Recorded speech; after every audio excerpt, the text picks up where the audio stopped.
بسم اللہ الرحمن الرحیم۔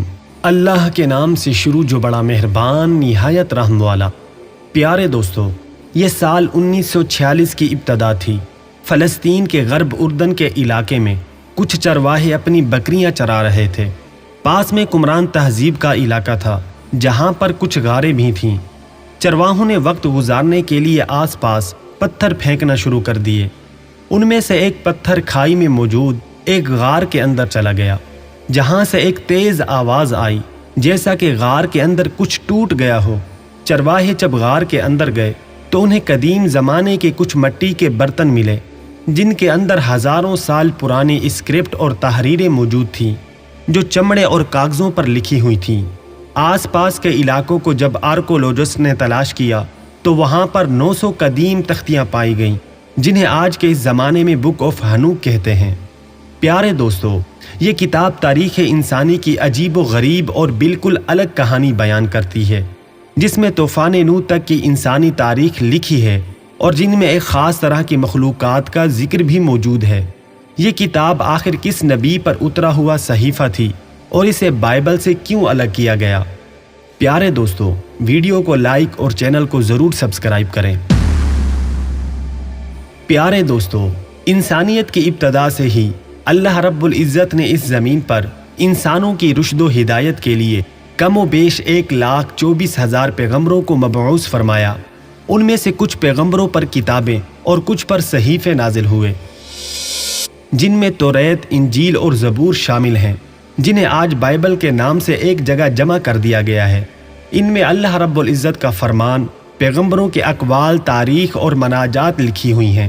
لیکن ایک آسمانی کتاب ایسی بھی ہے جس میں پر اسرار اور حیرت انگیز باتیں لکھی ہوئی ہیں جو شاید دنیا کی کسی بھی آسمانی کتاب میں نہیں ملتی۔ یہی وجہ ہے کہ بائبل کے علماء نے اس کتاب کو اور اس کی آیتوں کو بائبل سے الگ کر دیا ہے۔ اس کتاب کا نام کتاب ہنوک یعنی کہ بک آف اینوک ہے۔ یہ کتاب اینوک یا پیغمبر ہنوک پر نازل ہوئی تھی جنہیں اسلام میں حضرت ادریس علیہ السلام کے نام سے ذکر کیا جاتا ہے۔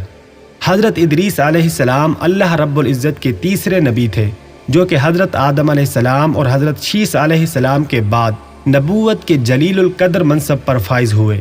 پیارے دوستو، مؤرخین نے لکھا ہے کہ آپ علیہ السلام کی پیدائش بابل یعنی کہ عراق یا مصر کے علاقے منس میں ہوئی تھی۔ حضرت ادریس علیہ السلام یارد کے بیٹے تھے جو کہ حضرت آدم علیہ السلام کی 7ویں نسل سے تعلق رکھتے تھے اور حضرت نوح علیہ السلام کے پردادا تھے، جبکہ سمیری تختیوں پر لکھی ہوئی تاریخ بتاتی ہے کہ ہنوک ایک عظیم بادشاہ اور عالم تھے جنہوں نے سب سے پہلے لکھنے پڑھنے کی ابتدا کی تھی۔ ہنوک کی کتاب انسانی تاریخ کی ایک عجیب و غریب داستان کو بیان کرتی ہے جس کے مطابق خداوند خدا نے واچرز یعنی کہ فالن اینجلز کو اس زمین پر گرا دیا تھا جن کا سردار شامیازہ تھا۔ یہ ہزاروں سال پہلے کی بات تھی کہ وہ اپنے 199 ساتھیوں کے ساتھ کوہ ہرمن پر اترا اور انہوں نے یہ عہد کیا کہ ہم انسانوں کی بیٹیوں سے جنسی تعلقات قائم کریں گے۔ پیارے دوستو، واچرز دراصل خدا کے فرشتے تھے جنہیں انسانوں کی نگرانی کے لیے بھیجا گیا تھا، لیکن وقت گزرنے کے ساتھ ساتھ یہ زمین پر رہنے والی حسین عورتوں کے عشق میں مبتلا ہو گئے تھے۔ یہ انسانی عورتوں کے لمبے اور حسین بالوں کی طرف مائل ہونے لگے اور انہوں نے عورتوں کے ساتھ جسمانی تعلقات قائم کیے جس کے نتیجے میں نیفیلیم یعنی کہ جائنٹس پیدا ہوئے جو کہ ایک عجیب و غریب اور دیوقامت مخلوق تھی۔ ان جائنٹس نے زمین پر خوب تباہی مچائی اور انسانوں کو ہی مار کر کھانے لگے، یہاں تک کہ چرند و پرند، جنگلی جانور اور درندے بھی ان کے شر سے محفوظ نہ رہ سکے۔ حضرت ادریس علیہ السلام کو انہی درندہ صفت مخلوق کی ہدایت کے لیے مبعوث کیا گیا تھا، لیکن انہوں نے آپ علیہ السلام کا انکار کر دیا۔